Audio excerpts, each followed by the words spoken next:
Bismillah, alhamdulillah, wassalatu wassalam ala rasulullah. Assalamu alaikum, everyone. May peace be upon you. This is Edward Ahmed Mitchell welcoming you to today's episode of Muslim Network TV. I hope all of you are doing well. Today, we're going to be talking about environmental policy, the United States' position on the fight against climate change, and what a recent development might mean for that fight. I want to bring on our special guest to discuss these issues, Dr. Fadhel Kaboub, who many of you have seen before on our program. He's the president of the Global Institute for Sustainable Prosperity. He is also an associate professor of economics at Denison University in Ohio. He's currently based in Cote d'Ivoire doing some excellent work overseas.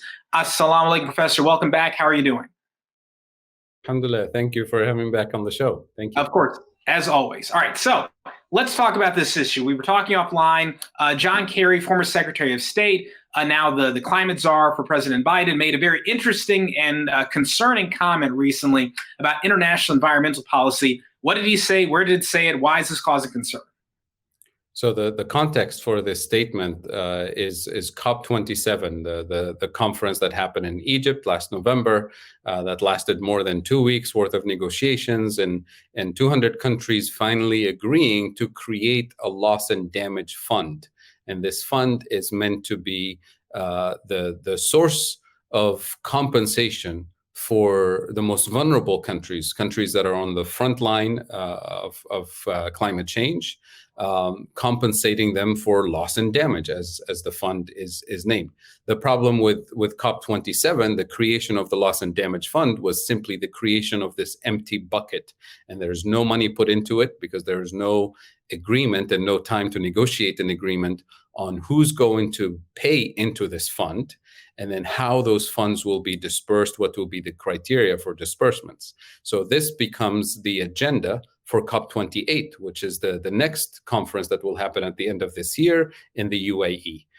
So leading into this UAE COP28 is a series of negotiations that are already happening as we speak about who's going to pay and how much and what will be the criteria for disbursements. Now, the principle that most people agree to is that polluters pay. So we know who's been responsible for climate change in terms of CO2 emissions since the Industrial Revolutions. The vast majority of the emissions, cumulative emissions, come from the industrialized countries, the rich countries.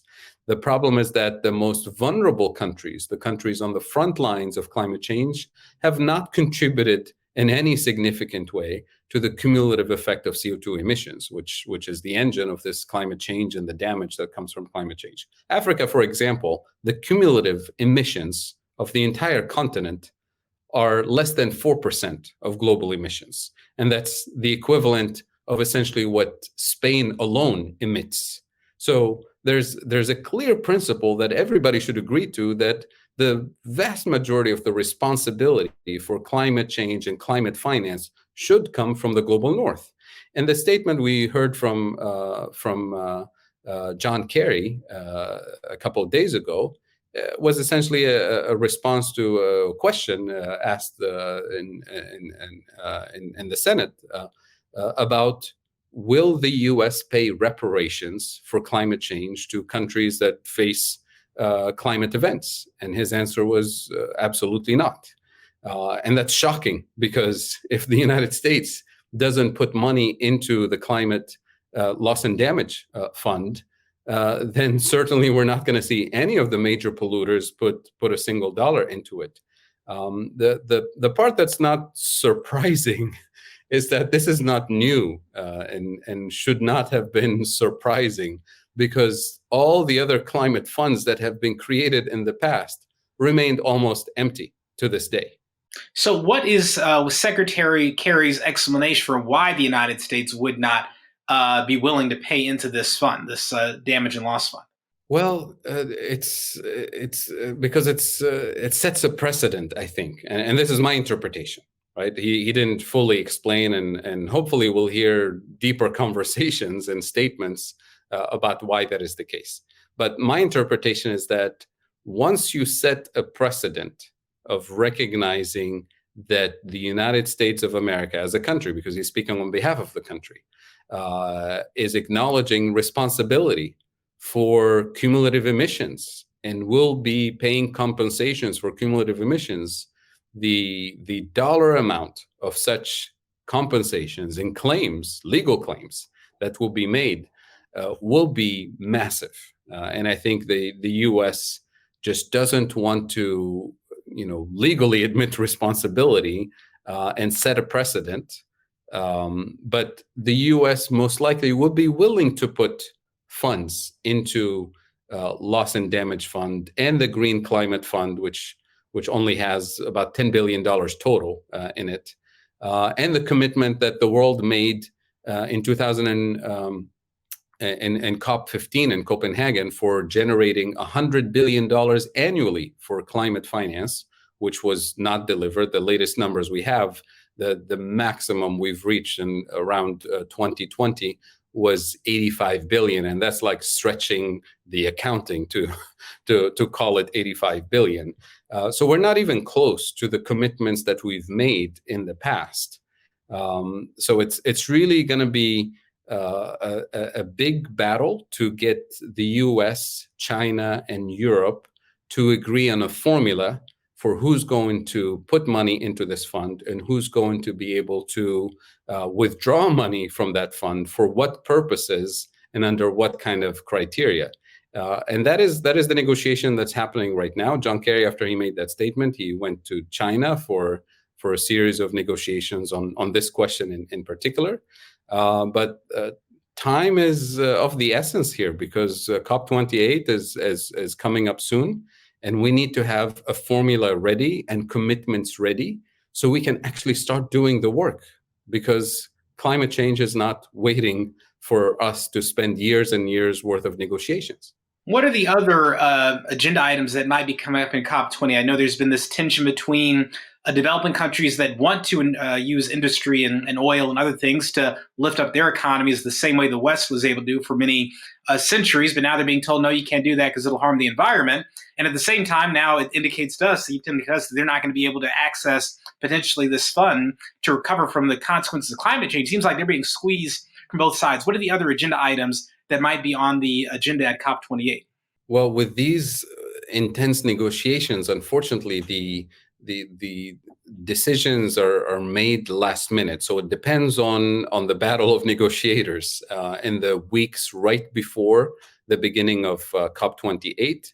And during the COP28, lots of things can change. For example, the Loss and Damage Fund, its creation, happened out of the blue towards the last, the last hour, so to speak, of the COP27 negotiations. So anything can happen when you have coalitions of countries really pushing and negotiating and scoring points on the diplomatic front to get things done. But the few things that may be on the agenda, and I know that some people are pushing for this, is for an agreement to phase out fossil fuels on a rapid scale, because the science is very clear, and usually the science is very clear for a long time, but diplomacy and negotiations and decisions catch up much later. Hopefully, this will be the COP meeting that will finally name the problem explicitly in the agreement, which is fossil fuels, and will name the solution, which is phasing out fossil fuels. We've known this from the IPCC reports. The science is very clear that there is a major gap. We call it the production gap, a gap between how much we're allowed to extract and burn in terms of fossil fuels by 2030, 2040, 2050. We call that the carbon budget, versus how much the world is currently planning to extract and burn by 2030, 2040, and so on. And that gap needs to be closed. And the gap now is we're planning to extract and burn almost double the amount we're actually allowed to extract and burn if we're going to meet the climate challenge and keep the global warming within reasonable limits, the 1.5 degree limit by the end of the century, or the 2 degree warming limit by the end of the century. So how do we close that gap? The science is very clear. You have to, number one, stop adding additional fossil fuel infrastructure immediately, not in 10 years, not in 20 years, immediately.